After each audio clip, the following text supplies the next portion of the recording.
मैंने कल एक प्रश्न दिया था, किया था तुम लोगों ने, क्या उत्तर निकला? नहीं, मैंने जो प्रश्न दिया था वो ये, पासे को फेंकते हैं हम, ठीक है। एन आने की जो प्रायिकता है वो एन के समानुपाती है, ये दिया हुआ है। सो P1 होगा हमारे पास में प्रोबेबिलिटी एक आने की।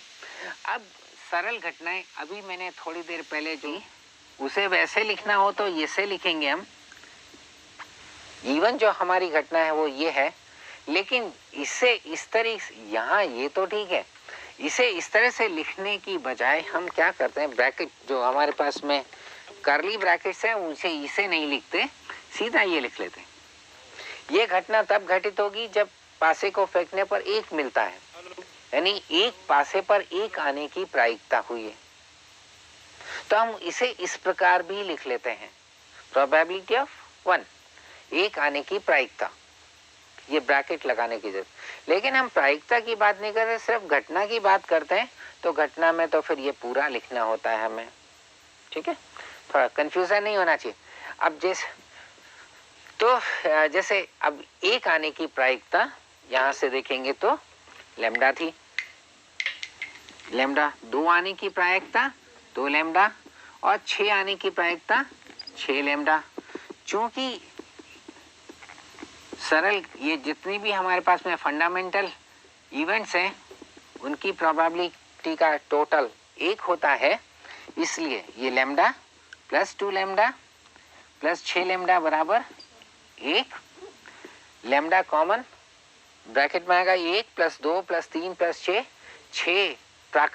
प्रथम प्राकृत संख्याओं का योग n इंटू एन प्लस 1/2 के फार्मूले से सीधा लिख सकते हैं, बजाय हर एक को जोड़ने के। तो 6 इंटू 7/2 यानी कि ये 21 हो जाएगा।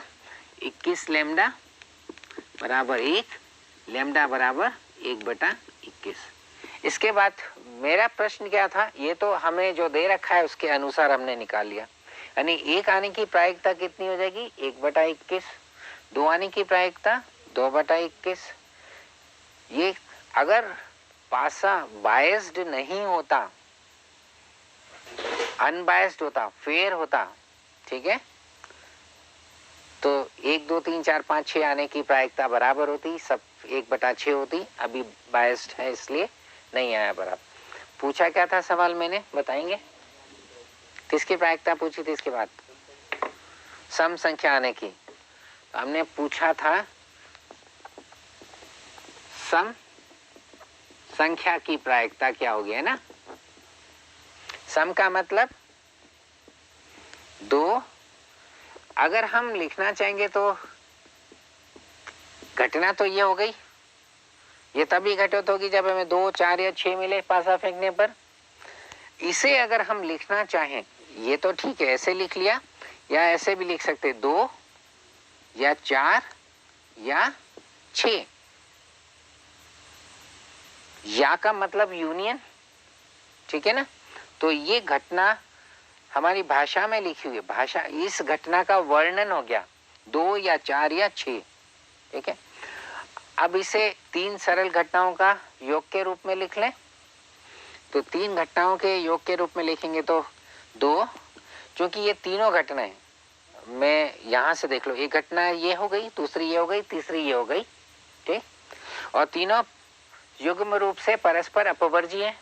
तीसरे एग्जाम के हिसाब से ये होगा इसकी प्रायिकता प्लस इसकी प्रायिकता प्लस इसकी प्रायिकता, ठीक। 2 की प्रायिकता कितनी है 2 लैम्डा, यानी 2/21, 2/21। 4 की प्रायिकता, 4 आने की प्रायिकता, 6 आने की प्रायिकता 6/21। ये टोटल कर लिया है 2 4 6 और 6 12, 12/21 हो गया, ठीक है। तो 4/7 यही बोला था तुमने या कुछ और? यही बोला था। चलिए हमने करके बता दी। अगर विषम संख्या आने की प्रायिकता पूछी होती, हमने ये निकाल दिया, तो क्या करते, एक में से घटाते, क्योंकि जब हम पासे को फेंकेंगे तो या तो सम संख्या मिलेगी या विषम मिलेगी। सम संख्या आने की प्रायिकता हमने निकाल ही ली 12/21, सम विषम संख्या आने की प्रायिकता 1 माइनस ये आ जाएगा। ठीक, लिख दूं मैं यहाँ पर विषम संख्या आने की प्रायिकता 1 माइनस, अभी मैं ऐसे ही लिख देता हूं 12/21।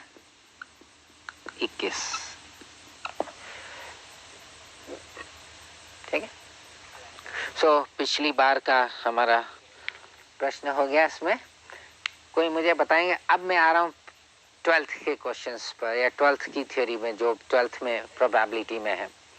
तो स्टार्ट करते हैं हम कंडीशनल प्रोबेबिलिटी से।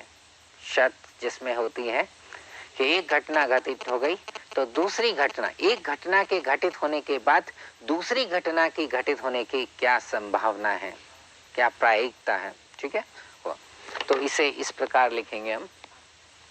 ए व बी, हमारे पास में दो घटनाएं हैं।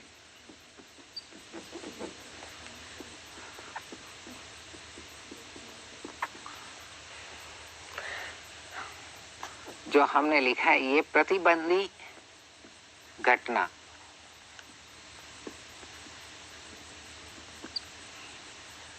इसकी चर्चा कर रहे हैं। इसमें बी के घटित होने के बाद ए के घटित होने की प्रायिकता को नापता है या बताता है ये। ठीक है, ये है ए की प्रायिकता जब बी घटित हो चुका हो, घटित हो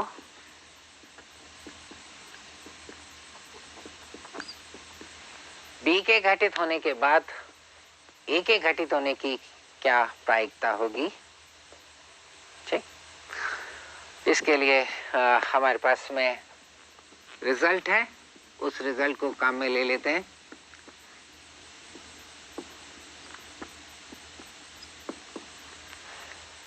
एक probability of A and B, देखिए लिखता तो मैं इंटरसेक्शन हूं, मैंने पहले ही बताया था कि ए एंड ए, और अब हिंदी में बोले तो ए और बी की प्रायिकता डिवाइडेड बाय बी की प्रायिकता, ये इसके लिए सूत्र है।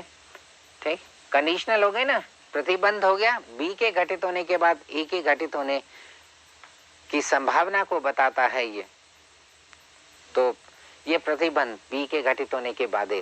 ठीक, सो इसका नाम प्रतिबंधी घटना हो गई है।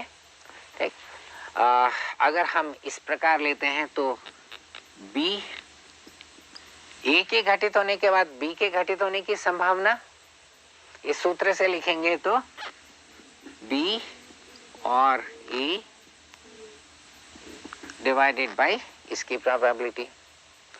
और यहीं से मैं एक सूत्र बना लेता हूं, ये तो ये याद रखना है, इसकी प्रोबेबिलिटी और ए और बी की प्रोबेबिलिटी डिवाइडेड बाय बी की प्रोबेबिलिटी। ऐसा लगेगा जैसे कुछ लोग ऐसे कई जगह कुछ लोग ऐसे भी लिख लेते हैं इसको, तो नीचे अपॉन की तरह है ना, तो ऐसे भी लिख लेते हैं, लेकिन हम ऐसे ही लिखेंगे इससे। ठीक, सो यहां से अगर देखें दोनों पक्षों को इससे गुणा कर देते हैं। ठीक, इससे गुणा किया तो प्रोबेबिलिटी, और इसको कैसे लिख सकते हैं हम, B intersection A, A intersection B के क्रम विनिमय का गुण, ये तो समुच्चय ही तो है, और समुच्चयों का जो हमारे पास में सर्वनिष्ठ है वो क्रम, उसमें क्रम विनिमयता होती है, कम्यूटेटिविटी होती है इंटरसेक्शन में, क्रम विनिमयता। तो इसे हम लिख पाएंगे ए इंटरसेक्शन बी, ए बराबर, ये पहले लिख लें, इसे गुणा किया है दोनों पक्षों को इंटू, सो ये भी हमारा एक सूत्र बन जाता है, ये एक सूत्र बन गया।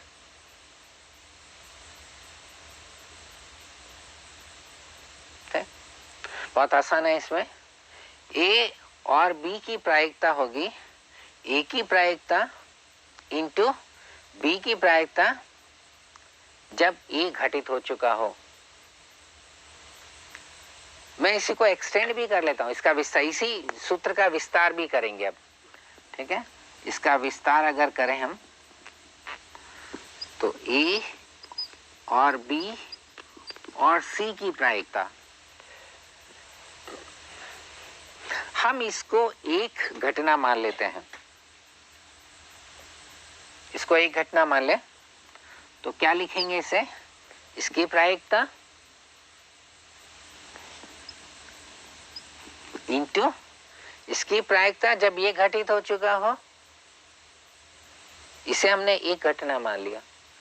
ए बी सी तीन घटनाएं, तीनों के एक साथ घटित होने की प्रायिकता है ये, तीनों के एक साथ। ये तभी घटित होगा जब परीक्षण का परिणाम इसमें हो, इसमें तभी होगा जब वो ए बी सी तीनों में हो, यानी तीनों एक साथ घटित हो। तो ये तीनों ए बी सी तीनों के एक साथ घटित होने की प्रायिकता है ये, इसे एक घटना मान लिया हमने। सैटिव समुच्चय ही तो है ये, तो एक मान लिया। तो अब ये वाला फॉर्मूला, ये सूत्र काम में लिया, इसकी प्रायिकता इंटू इसकी प्रायिकता जब ये घटित हो चुका हो, ये जब ये घटित हो चुका हो, ठीक। तो ये होगा प्रोबेबिलिटी सी की जब ये घटित हुआ हो, ठीक। अब इसके लिए हम ये सूत्र काम में ले ले, ये होगा ए की प्रायिकता इंटू बी की जब ए घटित हो चुका हो इंटू बी सी की जब ए और बी घटित हो चुके हो। या याद करना आसान है ये, देखिए है नहीं, ए की प्रायिकता देखो, अब ये सीधा, अब ये करने की आवश्यकता नहीं, सीधा ये सूत्र काम में लेंगे। अब ए की प्रायिकता इंटू बी की प्रायिकता जब ये घटित हो चुका हो इंटू सी की प्रायिकता जब ये दोनों घटित हो चुके हो, ए और बी दोनों घटित हो चुके हो। अभी समझ में आ जाएगा। मैं चलो और एक्सटेंड करूं इसको, ठीक है।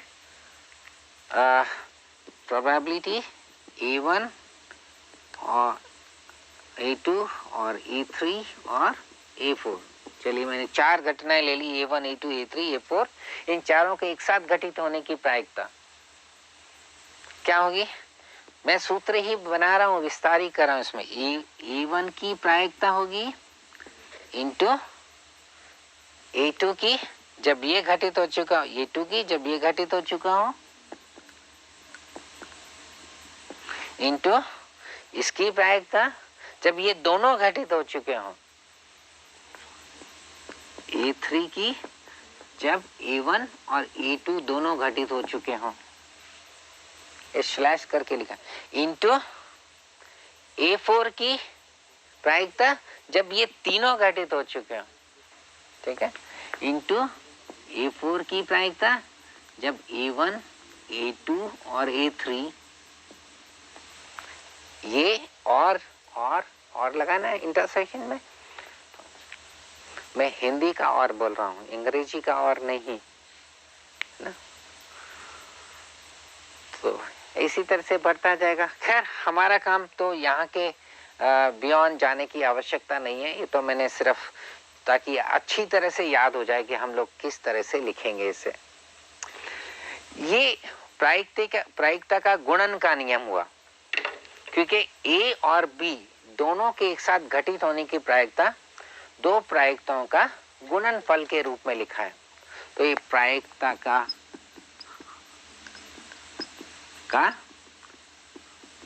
गुणन का सिद्धांत है ये,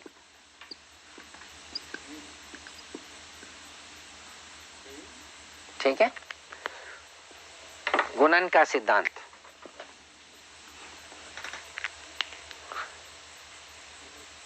इससे कल हमने किया था, प्रायिकता किसकी निकाली थी, ए या बी की घटित, ए या बी के घटित होने की प्रायिकता लिखी थी ना उसमें, ये लिखा था पिछली कल हमने,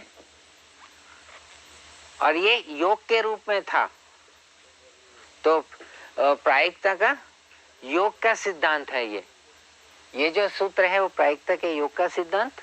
और ये इसके लिए हमेशा यही याद आना चाहिए, इसके लिए हमेशा ये लिखेंगे। लेकिन इसे लिखते वक्त एक चीज का हमें ध्यान रखना है, ए और बी स्वतंत्र तो नहीं है। अगर स्वतंत्र है तो इसे थोड़ा सा अलग तरीके से लिखेंगे, ठीक है। मैंने स्वतंत्र घटनाओं की परिभाषा दी थी, ए और बी स्वतंत्र घटनाएं होंगी यदि एक ए और बी लेते हैं तो ए घटित होता है या नहीं होता, इसका प्रभाव बी के घटित होने या नहीं होने पर नहीं पड़े तो स्वतंत्र होंगी, अन्यथा परतंत्र कह सकते हैं या आश्रित कह सकते हैं इसे, ठीक है। मान लीजिए ए और बी दोनों स्वतंत्र घटनाएं हैं, ठीक है। ए व बी स्वतंत्र घटनाएं,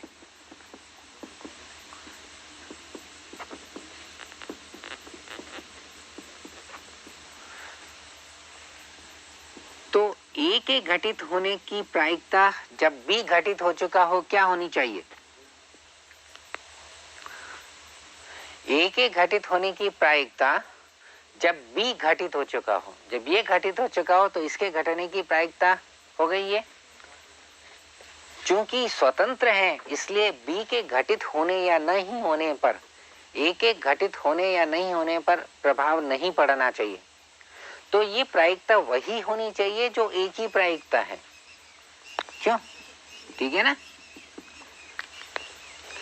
जब ए और बी स्वतंत्र घटनाएं हों, मान लो ये ए और बी स्वतंत्र है, तो बी घटित होता है या नहीं होता उसका प्रभाव ए के घटने या नहीं घटने पर नहीं पड़ना चाहिए, है ना। तो जब बी घटित हो चुका हो ए के घटित होने की प्रायिकता क्या होगी? वही, क्योंकि इसके घटने नहीं घटने से इस पर तो कोई प्रभाव नहीं पड़ना चाहिए ना, तो ये वही होना चाहिए जो ये है, ठीक।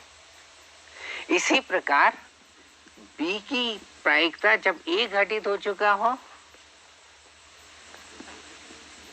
बी की प्रायिकता के बराबर होनी चाहिए।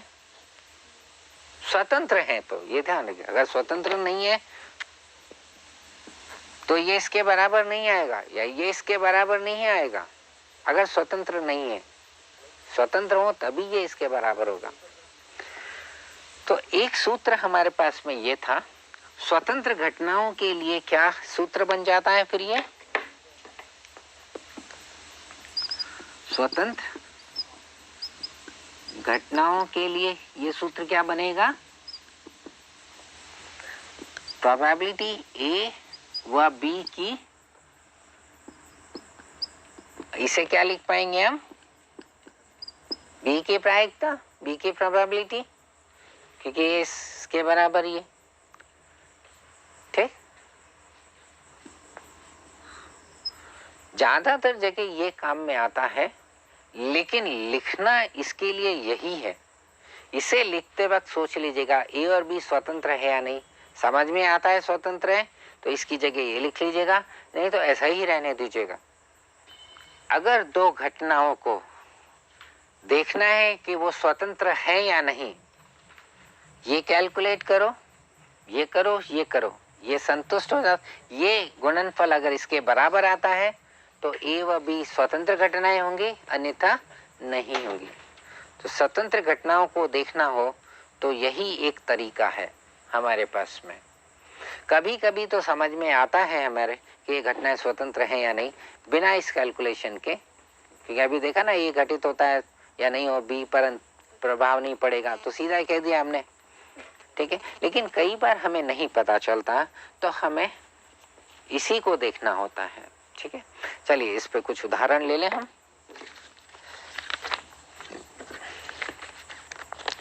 इस पर आधारित कुछ उदाहरण, ठीक। उदाहरण इधर ले लेते हैं। यदि ए की प्रायिकता 2/3, बी की प्रायिकता 1/2 और ए या बी की प्रायिकता 5/6 हो तो घटनाएं ए व बी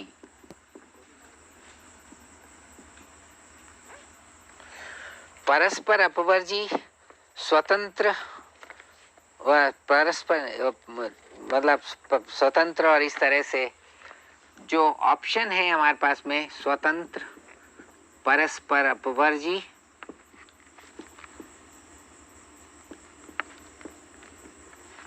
और भी इस तरह के कुछ ऑप्शंस हैं। तो अगर ये देखना है कि ये घटनाएं स्वतंत्र हैं या नहीं,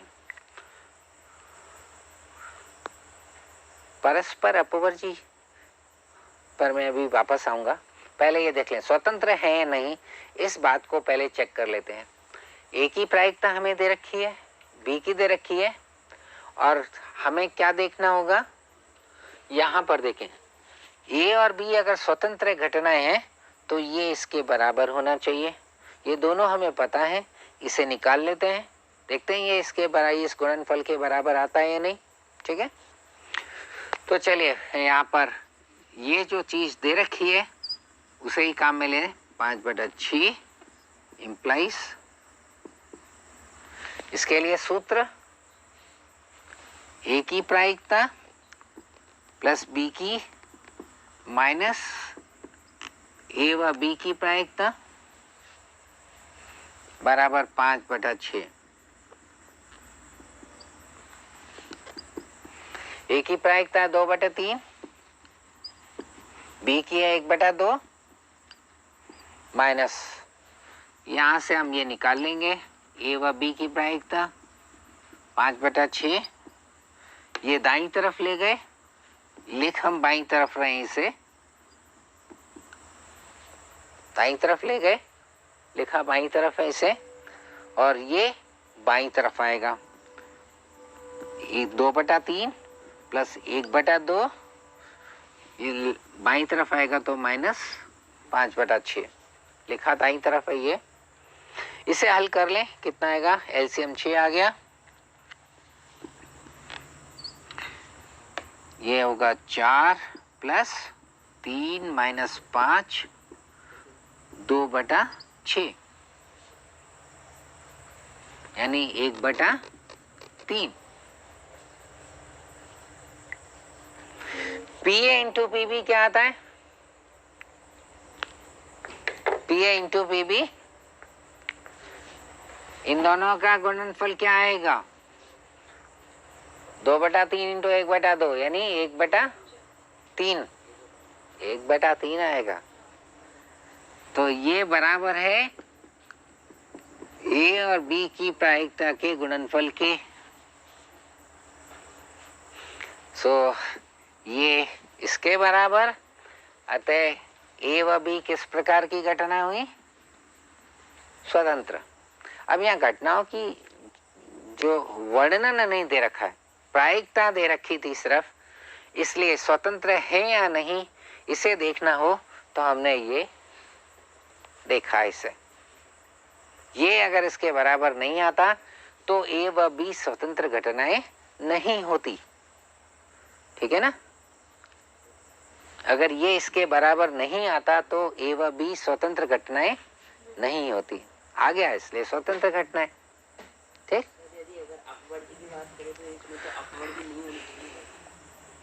परस्पर अपवर्जी का मतलब ए घटित होता हो तो बी घटित नहीं होना चाहिए। चलिए अगर ए व बी परस्पर अपवर्जी हो, मान लीजिए अगर ऐसा हो, इसे मिटा दें, यहाँ पर आ जाते हैं, ए व बी परस्पर अपवर्जी है ना,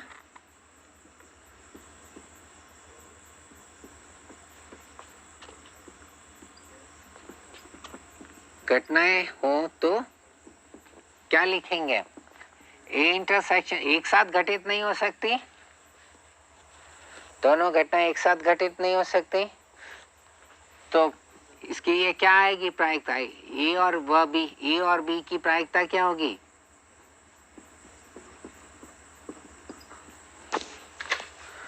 जीरो। ठीक है, चलिए प्रतिबंधी प्रायिकता के हिसाब से अगर चलें, ए जब बी घटित हो चुका हो, ए जब बी घटित हो चुका हो, ठीक, क्या होना चाहिए इसकी प्रायिकता? प्रायिकता एक ही जब बी घटित हो चुका हो क्या होनी चाहिए? अब ये दोनों तो परस्पर अपवर्जी हैं। बी घटित हो चुका है तो ए घटित नहीं होना चाहिए। अगर बी घटित हो जाता है तो ए के घटित होने की संभावना कितनी हुई? 0। ए घटित होगा ही नहीं, सो ए के घटित होने की प्रायिकता 0 हो गई। ये मैंने प्रतिबंधी प्रायिकता के अनुसार लिखा है, ठीक है। इसी प्रकार अगर बी के घटित होने की प्रायिकता जब ए घटित हो चुका हो, जब ए घटित हो चुका तो बी घटित होगा ही नहीं, प्रायिकता बी के घटित होने की 0 हो गई। इस ठीक, ये तो जो चीज थी हमारी, ये यहाँ पर वापस मैं एक और उदाहरण लूंगा जिसमें पता करना थोड़ा वैसे मुश्किल है, लेकिन हम स्वतंत्र है या नहीं घटनाएं उसको पता करने के लिए सिर्फ जो हमने कंसेप्ट पढ़ा है उसे ही काम में लेंगे। 52 पत्तों की एक गड्डी दे रखी है।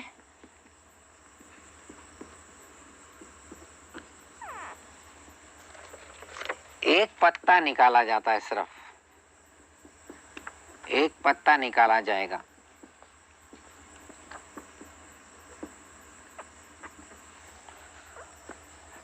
हम घटनाएं परिभाषित करें, कुछ घटनाएं ले रहे हैं। घटना ए, पत्ता ईंट का है,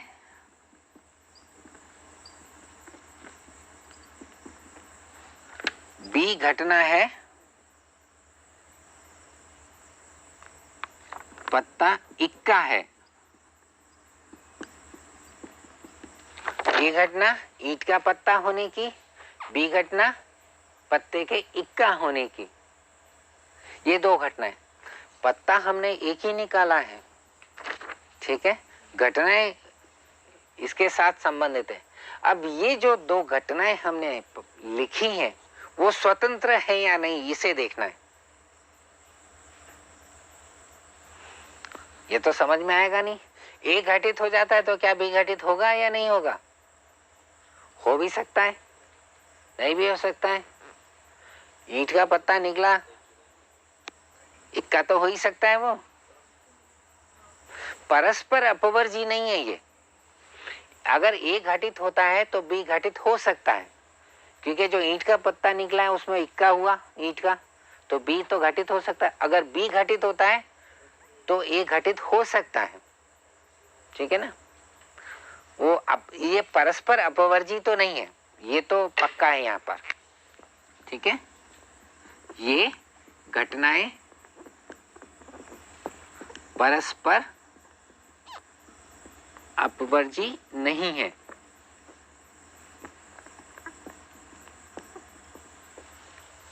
ठीक। लेकिन स्वतंत्र है क्या? क्या ए व बी स्वतंत्र हैं? स्वतंत्र घटनाएं, ये देखना है।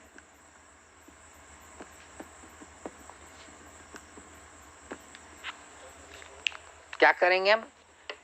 प्रोबेबिलिटी ए की निकालेंगे, बी की निकालेंगे और साथ में ए व बी की निकालेंगे। अगर ये इन दोनों के गुणनफल के बराबर आता है तो हाँ लिखेंगे उत्तर, नहीं तो नहीं, ठीक है। चलिए, ए की प्रायिकता क्या होगी? 13 पत्ता ईंट का, 13 पत्ता ईंट के होते हैं, कुल पत्ते हैं 52, 13/52 यानी 1/4। बी इक्का होने की प्रायिकता, इक्के 4 होते हैं, पत्ते हैं 52, ठीक है। नौ ए व बी, ए व बी का मतलब ईंट का पत्ता और साथ में इक्का भी, तो क्या हुआ? इसके ये जो घटना है वो क्या है? ईंट का इक्का, यही तो है हमारे पास में। ईंट का इक्का ही तो हुआ, ईंट का पत्ता और पत्ता इक्का, ईंट का पत्ता और इक्का, तो ईंट का इक्का ही हुआ बस। ईंट का आने की प्रायिकता, इसकी प्रायिकता क्या होगी? ईंट का इक्का, एक ही तो ईंट का इक्का है 52 पत्तों में से, तो 1/। ये इन दोनों के गुणनफल के बराबर है क्या? है ना, इन दोनों का गुणा करेंगे तो 1/52 ही आएगा। तो ये PA इंटू PB के बराबर हुआ। तो हम कहेंगे ये दोनों घटनाएं स्वतंत्र हैं, स्वतंत्र है ना। ऐसे देखने से नहीं पता चल रहा था कि स्वतंत्र है या नहीं, हमें कंसेप्ट से पता चला इस, ठीक है। तो ये दो उदाहरण थे हमारे प्रतिबंधी प्रायिकता के। और भी हैं वैसे उदाहरण तो हमारे पास में काफी है इसमें। बस ये इन दोनों के गुणनफल के बराबर नहीं हो तो परतंत्र हो जाएंगे, उसमें क्या दिक्कत है? देख लो ये बराबर आते हैं नहीं आते, उसमें कोई परेशानी नहीं है। एक सिद्धांत पता है हमें कैसे देखना है स्वतंत्र है या नहीं। स्वतंत्र आते हैं तो ठीक है, नहीं आते तो परतंत्र आश्रित हुई हो, आश्रित तो होंगे फिर, ठीक है। चले अब कुछ रिजल्ट्स ले लेते हैं हम। ए और बी अगर स्वतंत्र घटनाएं हैं, ए व बी स्वतंत्र घटनाएं,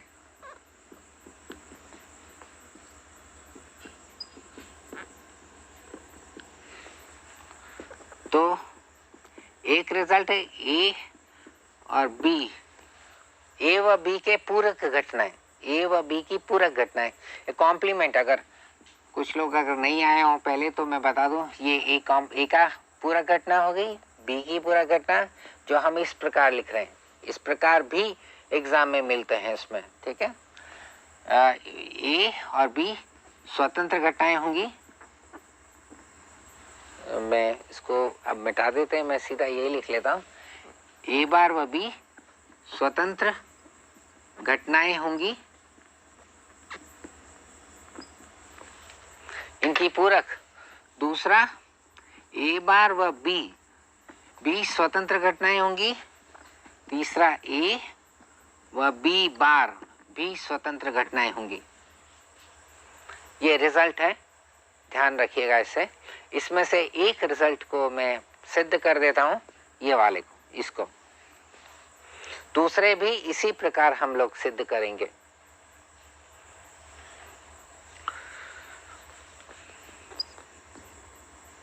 तो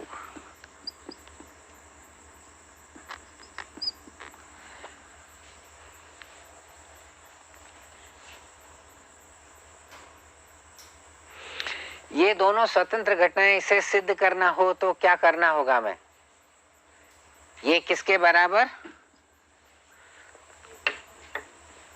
प्रूफ है? ये किसके बराबर? इसे सिद्ध करना होगा किसके बराबर? P A bar into P B bar, इसके बराबर सिद्ध करना होगा हमें इसे, ठीक। कर दिया तो स्वतंत्र घटनाएं हो गई। चलिए अब यहाँ पर क्या होगा कि हम सेट थ्योरी के, समुच्चय सिद्धांत के जितने भी नियम और फॉर्मूले, सूत्र जो भी हैं वो काम में लेते हैं, ठीक। तो किसी ने डी मॉर्गन्स लॉ पढ़ा होगा समुच्चय सिद्धांत में, डी मॉर्गन्स लॉ।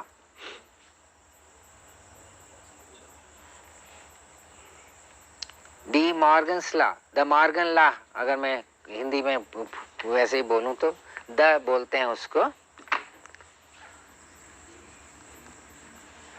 बोलिए, याद है?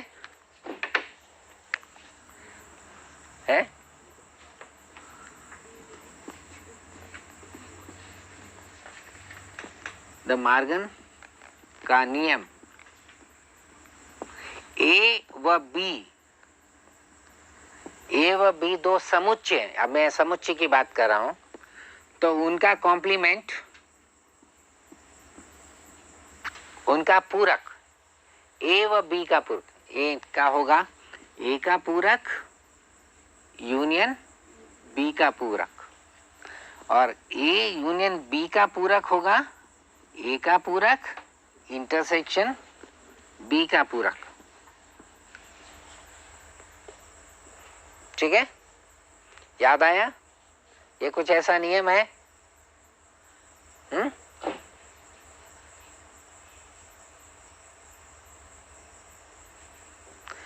यहां पे कॉम्प्लीमेंट की जगह हम क्या यूज कर रहे हैं?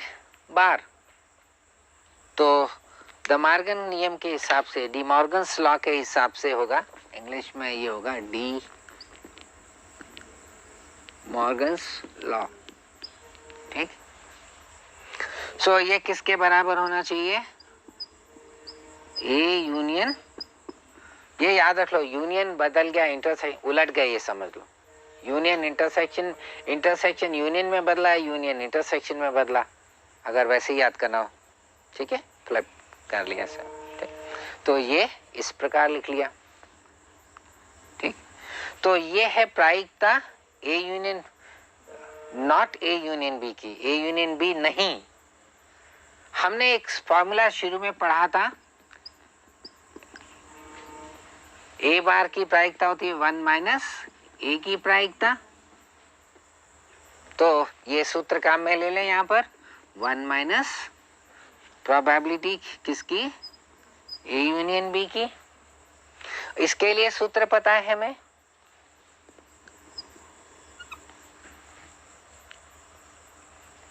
ये होगा ए की प्रायिकता प्लस बी की प्रायिकता माइनस ए व बी की प्रायिकता, ए व बी की प्रायिकता। ठीक ना, ये और सॉरी, ये और ये तो मैं एक साथ रख लेता हूं, 1 माइनस ये माइनस, बस मैंने ये दोनों एक साथ लिए, उसे अलग कर रहा। बी की प्रोबेबिलिटी और प्रोबेबिलिटी ऑफ ए व बी क्या लिखेंगे? क्या लिखना चाहिए हमें? क्या दे रखा है हमें? स्वतंत्र घटनाएं, तो इससे क्या लिख सकते हैं? P A into P B, तो minus P A into P B. अब इन दोनों से पी बी कॉमन आ जाएगा। चलिए, तो यहां से आ गए हम 1 माइनस पी ए, क्या लिख सकते हैं? हमें इसे स्वतंत्र सिद्ध करना है, इसलिए मैंने इसको एक साथ लिया। इसको एक साथ लिखने पर क्या होगा? ये पी ए बार आ जाएगा, है ना? तो चलिए इसे लिखेंगे, एक बार को ऐसे ही लिखने दीजिए। चलिए ऐसे ही लिखते हैं, ये माइनस यहां से बी की प्रायिकता कॉमन, ब्रैकेट में क्या बचेगा? 1 minus P A, 1 minus P A common, 1 minus P A common, तो ब्रैकेट में होगा 1 माइनस पी बी, और 1 माइनस पी ए क्या है? P A bar, 1 minus P B bar. हो गया सिद्ध। ये किसके बराबर आ गया? ठीक, इसका मतलब ये दोनों स्वतंत्र हो गए। यही तरीका हमारा इनको भी सिद्ध करने का रहेगा। हम शुरुआत करेंगे किससे? प्रायिकता ए बार व बी की, इसी प्रकार लिखना है फिर, लेकिन ये नहीं आएगा इसमें, तो मैं एक सूत्र और लिख देता हूं इसके लिए, वो काम में लेंगे तो आसानी से निकल पाएगा। ये ऐसे बिल्कुल ऐसे नहीं होगा, ठीक है? लेकिन हाँ, सिद्ध क्या करना है वो हमें पता है। इसकी प्रायिकता होगी इसकी प्रायिकता गुणा इसकी प्रायिकता, तो ये रिजल्ट आ गया। तो चलिए मैं एक सूत्र और निकालता हूं इसमें, जिसे याद रखना है इसमें, ठीक? ये तो कंसेप्ट है, रिजल्ट है, ये परिणाम है, वो याद रखेंगे। ये परिणाम याद कर लीजिए। वैसे कल मैंने सिद्ध किया था, प्रोबेबिलिटी ऑफ बी निकाला, लिखा था मैंने, बी को लिखा था दो समुच्चयों के यूनियन के रूप में, जो अपवर्जी थे, परस्पर अपवर्जियां घटनाओं के सेंस में, ठीक है, डिसजॉइंट थे। बस सीधा सा सिद्धांत है ये, ए और बी दो समुच्चय हैं, ठीक है ना। ए को हम लिख सकते हैं, ए और बी के जो कॉमन एलिमेंट है वो तो ये आ गए, मतलब इसमें इस समुच्चय में ए के वो अवयव आएंगे जो बी में है,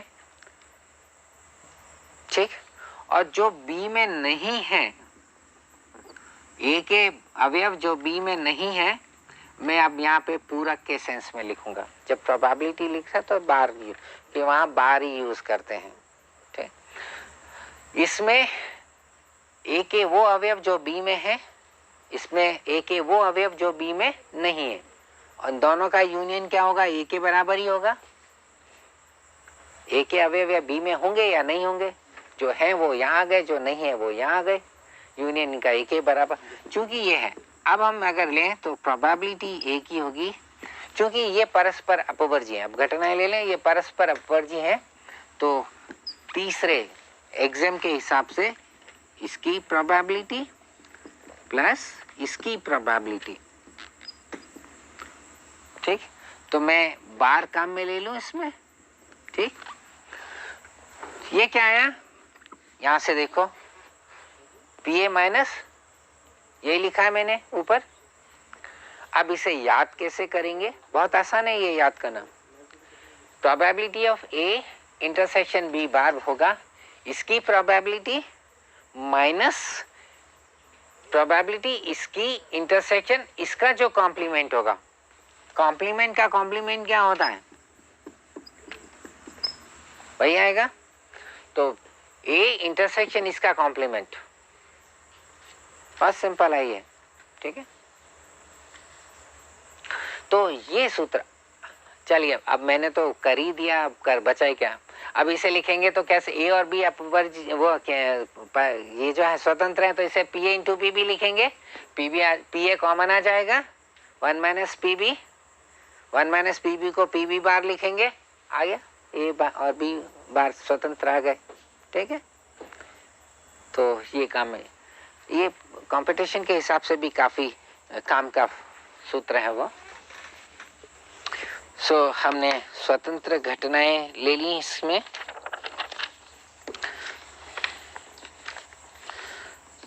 रिजल्ट्स भी मैं थोड़ा सा ले लेता हूँ। ए मान लो सबसेट है बी का, मेरे पास क्या स्कैटर्ड है, मैं उसके बाद अब कुछ इस अभी जो लेने के बाद थोड़े एग्जांपल्स लूँगा, ठीक है। और कल हम जो है प्रोबेबिलिटी का पार्ट काफ़ी हद तक ख़त्म कर चुके होंगे, ठीक है। कल खत्म, तो अपनी तरफ से 12th के क्वेश्चंस करके लेकर आइएगा मेरे लिए। इसमें ऐसा नहीं है कि नहीं, कि बाद में मैं तो प्रोबेबिलिटी मैंने शुरू में ही बताया था बहुत डिफ़िकल्ट है, लेकिन अगर थोड़ा ढंग से चलेंगे तो आ जाएगा। थ्योरी तो अच्छी तरह से समझ में आ रही होगी, लेकिन प्रश्न जब उदाहरण के रूप में पढ़ेंगे उसमें से एनसीईआरटी बुक में से तो समझ में आ जाएगा। लेकिन एनसीईआरटी बुक पढ़ने के पहले अगर कुछ और पढ़ लिया तो कंफ्यूजन हो जाएगा। नहीं, और कुछ नहीं, गलत वलत नहीं होगा, कंफ्यूजन हो जाएगा। और एक बार कंफ्यूज हो गए तो फिर प्रोबेबिलिटी कभी क्लियर नहीं होगी, बहुत मुश्किल है फिर, ठीक है ना। क्योंकि हर एक का अलग अलग तरीके से इसको सामने रखते हैं प्रायिकता को, ठीक है। चलिए, ए और बी दो घटनाएं तो इसमें कुछ संभावित परिणाम होंगे, कुछ संभावित परिणाम होंगे ए बी का तो ए और बी की प्रायिकता के बीच संबंध क्या होगा, ए व बी की प्रायिकता के बीच संबंध क्या होना चाहिए।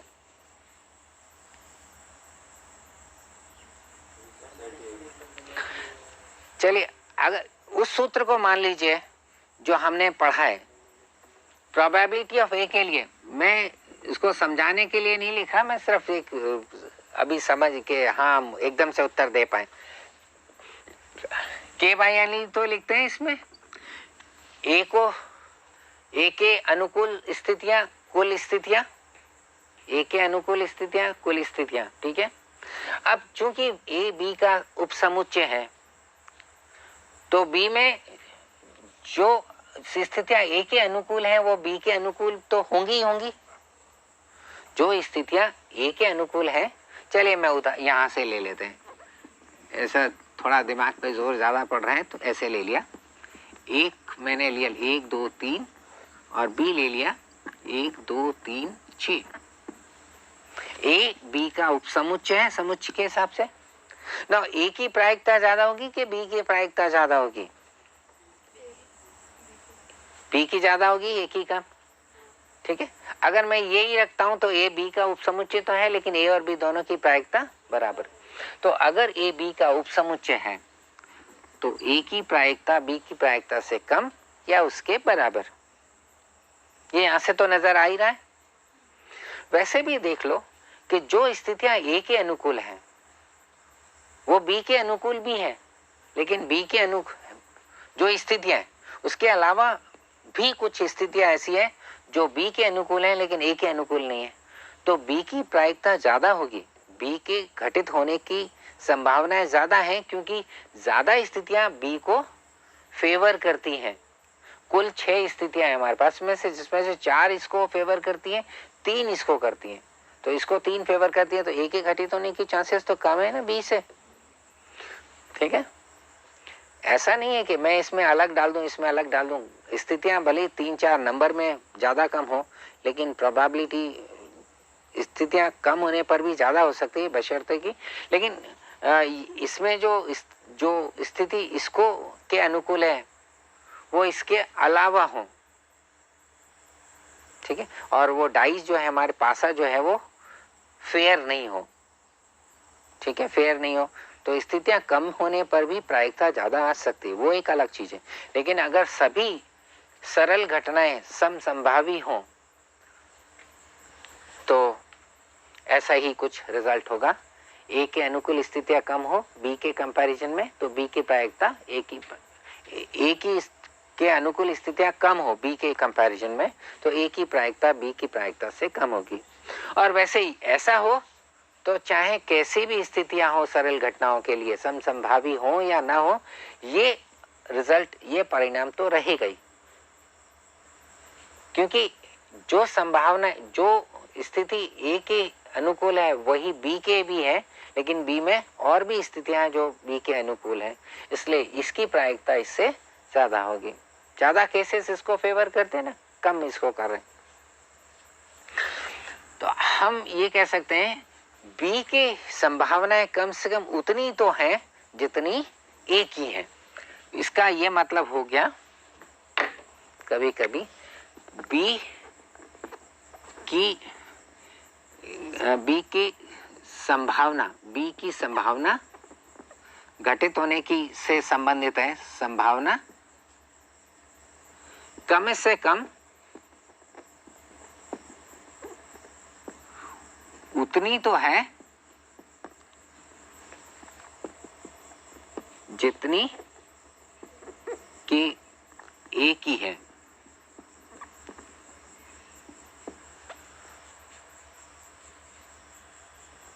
ठीक है ना, इंग्लिश में तो कहते हैं B is at least as probable as A is.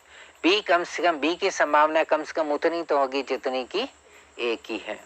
ठीक है, ये हमारा एक रिजल्ट है और इससे हम कुछ परिणाम निकालते हैं छोटे मोटे उसके अंदर। मैं लिख देता हूँ, बाकी चर्चा तो कल ही करना चाहूँगा उसे।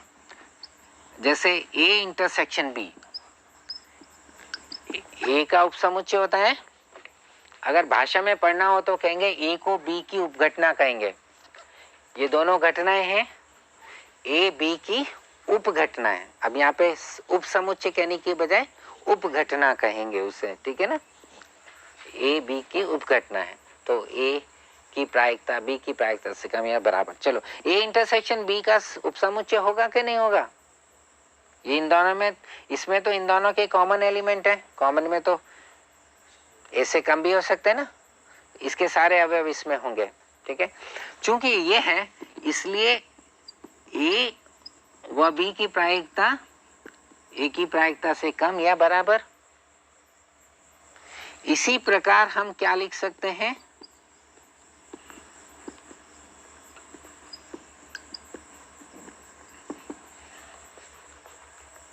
लिख सकते हैं ना।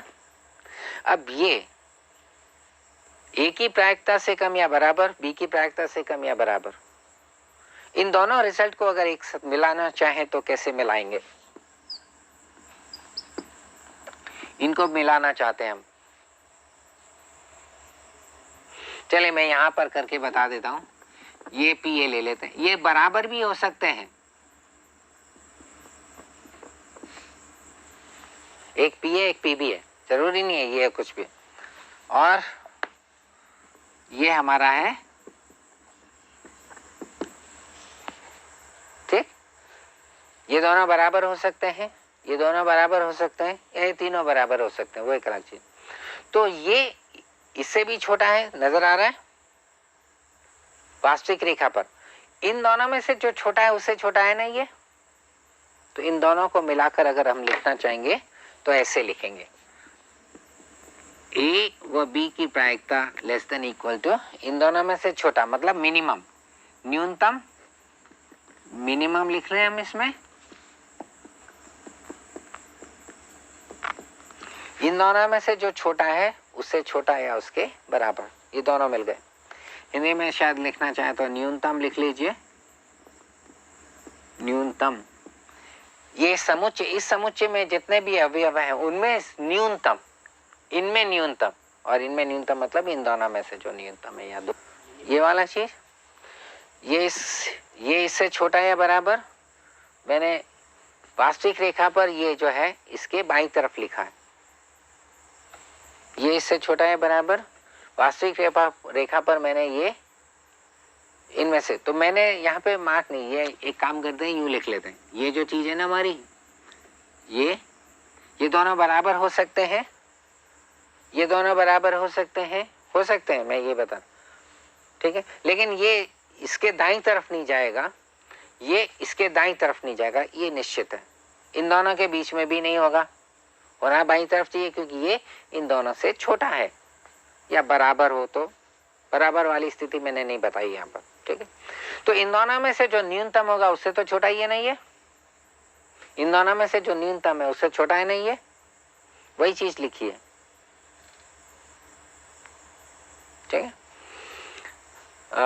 बस अब ये थ्योरी तो मैंने पढ़ा दी, एक छोटा सा प्रश्न मैं पूछना चाहूंगा इसमें, या तो खुद देख लीजिएगा। एक हमारे पास ताश के पत्ते हैं, ताश के पत्तों ही बात कर लेता हूं मैं, देखे होंगे, नहीं तो 52 पत्ते तो सब जानते ही हैं, उसमें 13 पत्ते ईंट के, 13 चिड़ी के, 13 इस तरह से 13 होते हैं।